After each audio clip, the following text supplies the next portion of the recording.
Hi guys, मैं रोज़। तो आज मैं जो एक्सप्लेन करने वाली हूँ that is the Nairs and the definition of marriage. तो the Nairs and definition of marriage ये कैथलीन GOUGH को या पता नहीं क्या प्रोनाउंस करते, तो मैं कैथलीन बोल के एड्रेस करूँगी होल वीडियो में। उनका ये काम है the Nairs and the definition of marriage. तो कैथलीन जो थी वो एक ब्रिटिश एंथ्रोपोलॉजिस्ट या फिर फेमिनिस्ट थी जिन्होंने अपना काम जो है वो south Asia and south east Asia में किया था। तो उन्होंने फील्ड रिसर्च भी किया था मालाबार डिस्ट्रिक्ट फ्रॉम 1947 टू 1949। तो उन्होंने और भी कुछ फर्दर रिसर्च किया था, जैसे कि तंजौर डिस्ट्रिक्ट में और किसने रिसर्च किया था, एंड्रिया बेथल ने किया था तंजौर डिस्ट्रिक्ट में श्रीपुरम विलेज में। एनीवेज, तो उन्होंने वियतनाम में भी स्टडी किया था 1976 से 1982 में। तो उन्होंने जो अपना जो काम किया था that include campaigning for nuclear discrimination, the civil right movement, women right, the third world and the end of the Vietnam war. तो उन्होंने बहुत सारा कैंपेनिंग किया था एंड ही जैसे कि हम लोग देख सकते हैं she was very much active in her life, like चाहे वो रिसर्च का बात हो या फिर उनका जो क्या बोलते contribution of towards the rights movement या फिर जो वुमेंस राइट या फिर जो भी मूवमेंट हो, third world, Vietnam war. Okay, तो now let's talk about the Nair community. अगर साउथ इंडिया से आप हो तो शायद you have heard of the word Nair, but अगर आप नॉर्थ इंडिया से नहीं हो, मतलब सॉरी साउथ इंडिया से नहीं है, तो I think Nair what is Nair will be a little difficult for you. तो नायर जो है ये एक्चुअली एक हिंदू कास्ट है that is in the state of India in Kerala. तो ये नायर जो कास्ट है वो इंडिया के स्टेट, कौन से स्टेट से बिलोंग करता है, केरला से। तो नायर्स जो है इनका स्पेशलिटी क्या है, like what is so special to talk about them, that is बहुत कुछ स्पेशल है, बट पर्टिकुलरली कैथलीन जो जिन पे फोकस किया है that is their matrilineal system. Okay, so वो लोग क्या फॉलो करते हैं, matrilineal. What is matrilineal, that is basically their lineage pattern, like the lineage pattern, it's matrilineal. Okay, so Nayars belong to the southwest coast of India in what now the states of Kerala. Okay, तो नायर जो community होते हैं वो लोग मलयालम बोलते हैं, तो language belonging to the south branch of the Dravidian family. Okay, so matrilineal and kingship system among the Nayars, a matrilineal caste and the Indian state of Kerala. Okay, तो नायर कास्ट उनका भी बहुत सारे रैंक में subdivision है, the royal linkage of chief of district, the lineage of Nair village and head mark. तो several सब cast of common नायर्स, उनको भी हम लोगों ने देखा कि नायर कास्ट में भी कितने डिवाइडेड है into numbers. Okay, now let's talk about the definition of marriage. तो कैथलीन ने जो डेफिनेशन ऑफ मैरिज दिया था कंपेयरिंग दिस नायर कम्युनिटी, ये थोड़ा हटके था, थोड़ा अलग था comparing to the whole universal definition of marriage. तो उन्होंने बोला था marriage is a relationship establish between a women and one or more other person. So one or more other person which provide a child to the woman under the circumstances not prohibited by the rules of relationship is accorded full birth status right common to nominal members of the society or a social Statham.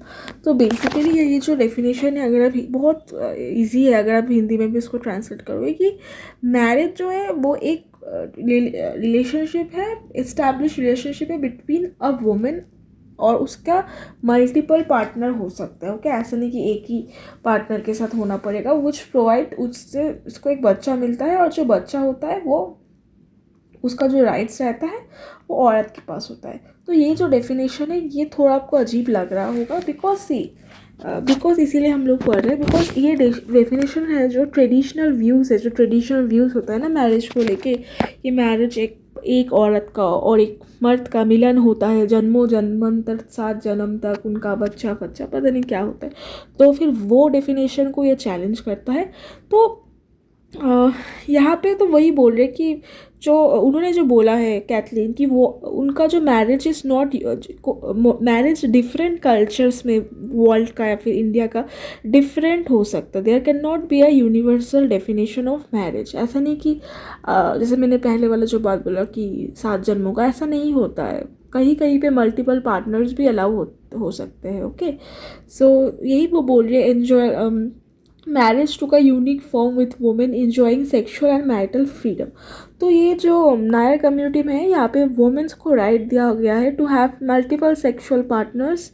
And या वहाँ पे Nair community में क्या है, अगर आपका multiple sexual partner होगा, जितना आपका मल्टीपल सेक्शुअल पार्टनर होगा या फिर सेक्शुअल रिलेशनशिप होगा, आपका सोशल स्टेटस सोसाइटी में उतना ज़्यादा होगा। And they have marital freedom. ऐसा नहीं कि उनको पति शादी हुआ है तो उनको कुछ रेस्ट्रिक्शन हो या फिर कुछ हो। They have nothing to do about all that. They have this freedom of doing anything. Okay, so Nair treated marriage apart, वो तो from sex and economic relation. तो उनके लिए मैरिज क्या है कि एक औरत और मर्द का सिर्फ सेक्सुअल एंड इकोनॉमिक रिलेशनशिप के लिए मैरिज नहीं है। Marriage is basically more than that. It's not about sex and economic traditional, जैसे कि बेसिक रिलेशन सोसाइटी में होता है।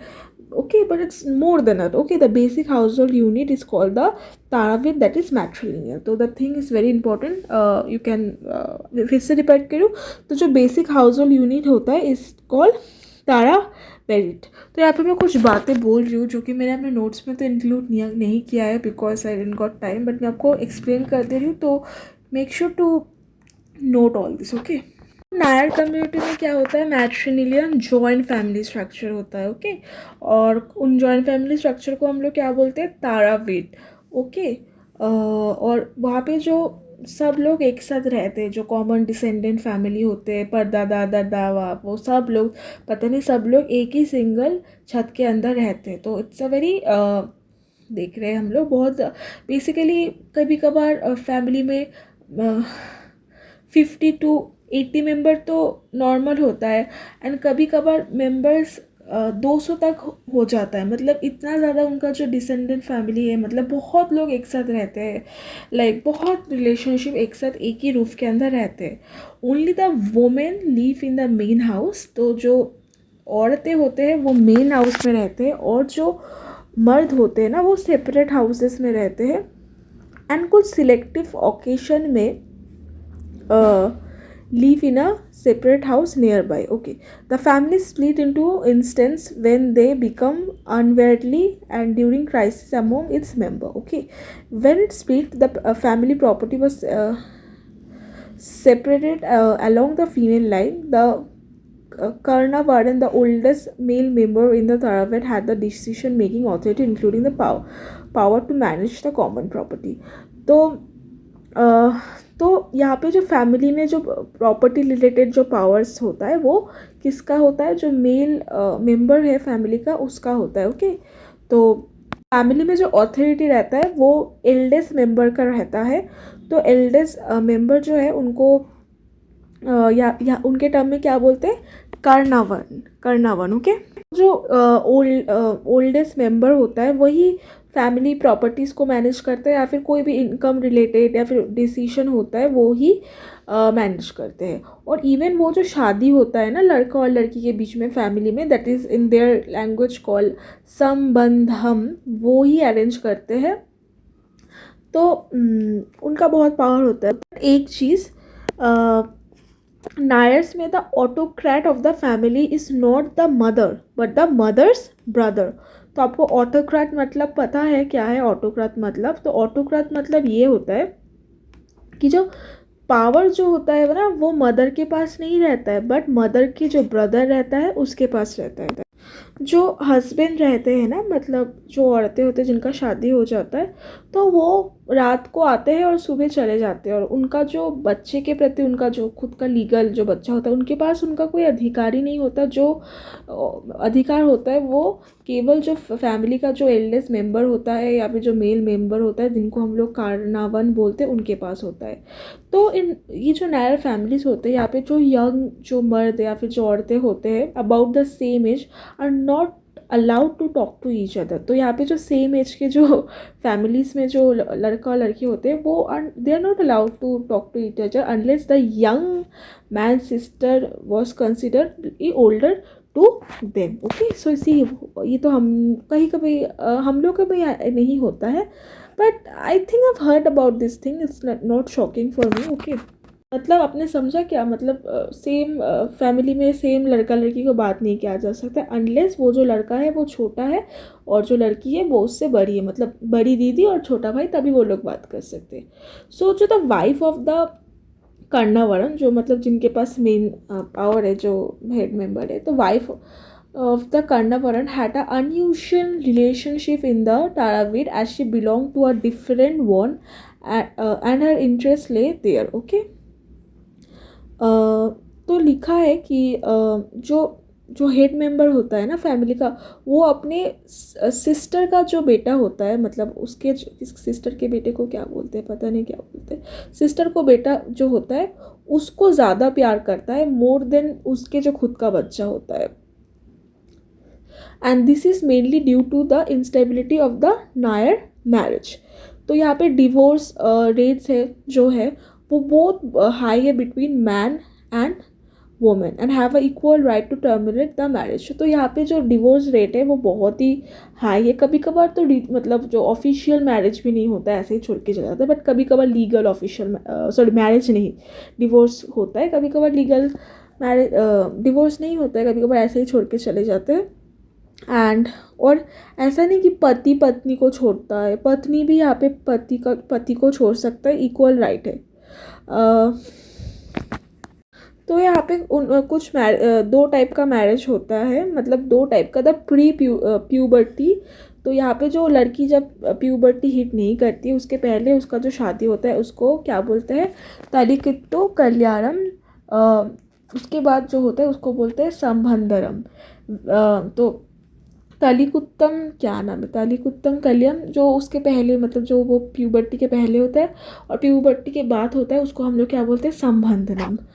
तो यहाँ पे क्या होता है संबंधन में, यहाँ पे वो जो लड़की होती है वो सेक्सुअली मैच्योर या फिर has the right to have sexual activity. यहाँ पे जो संबंधन के बाद ही क्या होता है, women can have more than one partner and have the ability to, बच्चे रखने का एबिलिटी होता है। तो इस थ्योरी को हम लोग क्या बोलते हैं, polyandrous practice. What is polyandry practice, अगर आपको नहीं पता देन सर्च इट। तो पॉलीएंडर प्रैक्टिस इज़ बेसिकली जहाँ पे जो औरत होते हैं उनका लाइक मल्टीपल पार्टनर्स हो सकते हैं, ओके, मल्टीपल हस्बैंड्स हो सकते हैं। और दो मैरिजेस तो मतलब दो मैरिज का टाइप तो हम लोगों ने देखा, बट ये जो मेन मैरिज होता है रिचुअल मैरिज, उसका नाम है तिरंदुखली। तिरंदुखली जो मैरिज होता है, जो लड़की का प्यूबर्टी के पहले और संबंधन के बाद बीच में जो गैप होता है उसमें जो उसका फर्स्ट, लड़की का जब फर्स्ट मैंस्ट्रुएशन होता है वहाँ पे होता है। तो ये जो मेन रिचुअल मैरिज होता है तिरंदुखली, ये दो मैरिज मतलब क्या नाम है, थालिकित्तु के और संबंधना के बीच में होता है।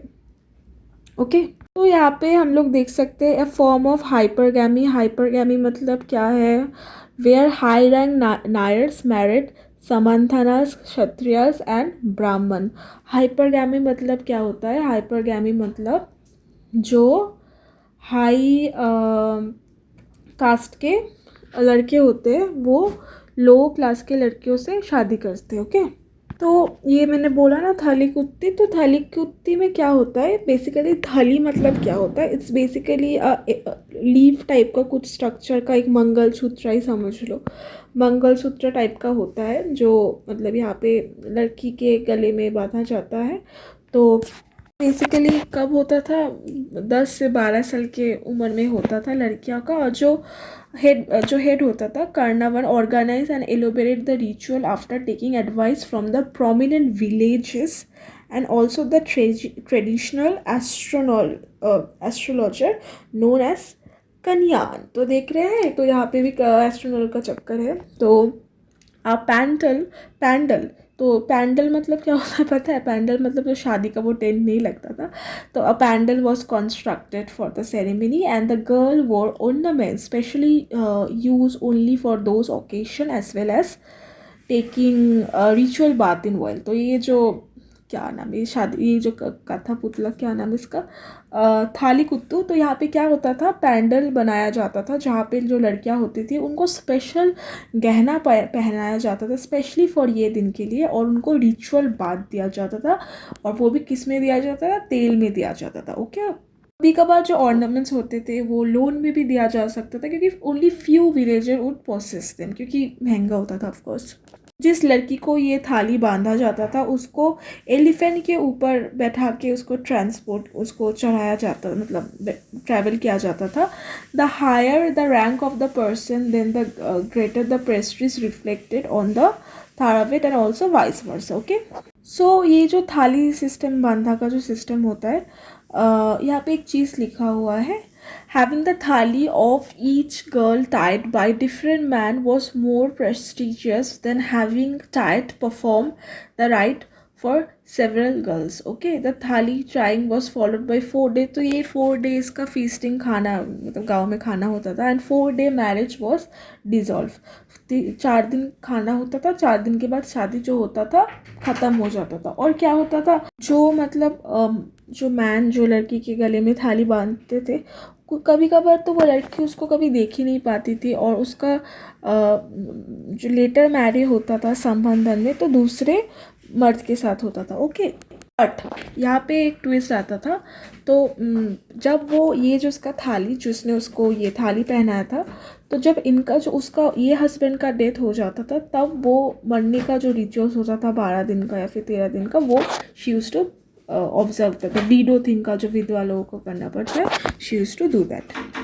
So, a brief period of cohabitation and a ritual bath was given to the couple, after which a lion cloth of the bride was ritually torn into two halves to establish that the ritual husband did not have any sexual right over her from that moment. Okay, तो यहाँ पे एक lion cloth जो होता था वो bride का वो एक क्या बोलते हैं, रिप्रोडक्शन और रिप्रोडक्टिव ऑर्गन्स के वहाँ पे 2 फोल्ड करके दिया जाता था, जिससे कि मेक श्योर करता था उसका जो रिचुअल हस्बैंड होता था उससे का उसका कोई सेक्सुअल राइट्स नहीं रहता था या फिर रिस्पॉन्सिबिलिटी नहीं रहता था। तो यहाँ पे उसके बाद जो वुमेन्स रहते थे वो बेसिकली अपने जो लार्जर तारावे थे उनके साथ रहते थे, एंड दे हैड दिस, उनके साथ रिचुअल हस्बैंड का कोई रिलेशन नहीं था, बट बट उनका एक चीज़ होता that is called the visiting husband, जिनके साथ उनका सेक्शुअल मतलब sexual husband and have sexual relationship, okay, relation with the women but not support their childrens. ओके, तो ये क्या होता था उनका, ये they had this right of having multiple sexual husband and they were called the rich visiting husband, but उनका ऐसा कोई बच्चों को सपोर्ट करना या फिर इकोनॉमिक सपोर्ट या फिर कुछ ऐसा कुछ उनका काम नहीं था। तो ये जो जब वो औरत जो प्रेग्नेंट होती थी तो उनका विजिटिंग हस्बैंड आते थे, विजिटिंग हस्बैंड बस गिफ्ट के लिए आते थे, बट वो जो बच्चा बॉर्न होता था उसके साथ उस फादर का कोई ऐसा रिलेशनशिप नहीं रहता था, क्योंकि जो all the take care, all the जो चीज़ें हैं वो मदर करती थी। तो और यहाँ पे एक चीज़ है, प्री कॉलोनियल टाइम में जो नायर मैरिज होते थे वो वेर पॉलीजीनियस बट नॉट पॉलीजिनियस। तो जो प्री कॉलोनियल टाइम में क्या होता था, जो मैन होते थे उनका अपने बच्चों पे राइट्स होता था, but this thing started changing after 19th and 20th century. Okay, now तो यहाँ पे जैसे मैंने बोल दिया था एक बात आपको, जो मेल जो मेंबर सिबलिंग होता था फैमिली में, फिर जो औरत का भाई होता था, तो वही फादर फिगर की तरह रोल करता था अपने बहन का, मतलब बहन का जो बच्चा होता था he use to only act as a father figure. Same जो उसका बहन का पति रहता था वो भी अपने बहन, खुद के बहन के लिए, खुद के बहन के बच्चों के लिए फादर फिगर करते थे। यहाँ पे पेरेंटहुड एब्सेंट था अपने बच्चों के लिए, बट बहनों के बच्चों के लिए पेरेंटहुड प्रेजेंट था। ओके, तो जैसे कि मतलब bride family welcome the groom family, the brother washes the feet of the groom. तो यहाँ पे जो ग्रूम आते थे उनको वेलकम किया जाता था ब्राइड के फैमिली से, और जो ब्रदर रहता था वो पैर वॉश किया जाता था। नाउ वन थिंग, यहाँ पे वुमेन्स के पावर को डिस्क्राइब किया गया है, how the women have this ritual powers and it's like, actually यहाँ पे क्या बोला जा रहा है कि comparing to the whole India, this Nair community in Kerala have this superiority of this sexual pleasure and this economic pleasure। क्योंकि अगर हम हर इंडिया के पार्ट में देखें कि marriage is what, it's a basically जो औरतें होते हैं दे आर लाइक सब, और वो थोड़े डिप्रेस या फिर थोड़े पति से थोड़े वो हो जाते हैं। बट यहाँ पे जो है, यहाँ पे जो नायर कम्युनिटी वुमेन्स को है उनको फुल सुपीरियरिटी है, पावर है, सेक्सुअल फ्रीडम है to have multiple partners and all that. Okay, तो it's a very different scenario. So I hope थोड़ा आपको समझ में आया। एंड कैटलीन ये जो है उनका ये वर्क बहुत ही ज़्यादा हाईली प्रेसफुल है, एंड ये बेसिकली एंथ्रोपोलॉजी में पढ़ा जाता है, बट एनीवेज आप सोशियोलॉजी में इसको पढ़ सकते हो to understand the different marriage system in India. Okay, so thanks for watching, bye.